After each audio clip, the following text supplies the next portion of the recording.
একবার নয়, একাধিকবার মেসিকে হত্যার হুমকি দেয়া হয়েছিল বিশ্বকাপে। বোমা থেকে শুরু করে অস্ত্র দিয়ে এমন হুমকি দেয়া হয়েছিল।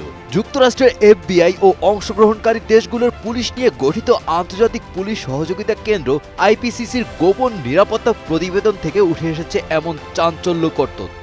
স্পেনের সংবাদ মাধ্যম প্রেন্সা ইবেরিকার অনুসন্ধানে জানা গেছে, বিশ্বকাপ চলাকালীন একাধিক তারকা ফুটবলার, কোচ ও রেফারি পেয়েছেন প্রাণনাশের হুমকি। সবচেয়ে বড় ঝুঁকিতে ছিলেন আর্জেন্টাইন মহাতারকা লিওনেল মেসি।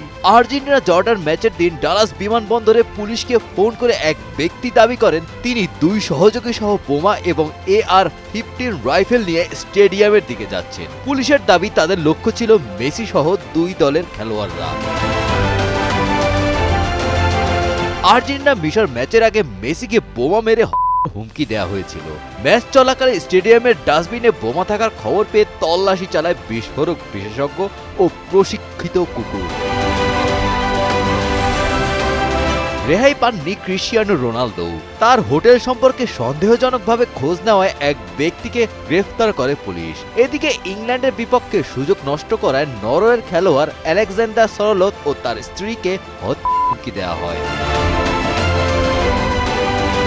তবে হুমকির সংখ্যায় সবাইকে ছাড়িয়ে যান ফরাসি রেফারি ফ্রান্সিসকো লেটেক্সিয়ার। আর্জেন্টিনা মিশর ম্যাচের পর তার হোয়াটসঅ্যাপে আসে প্রায় 6000 হুমকিমূলক বার্তা। একই ম্যাচের VAR কর্মকর্তা উইলি ডিলেজদ পান হত্যার হুমকি। Golam Rabbani, Times today.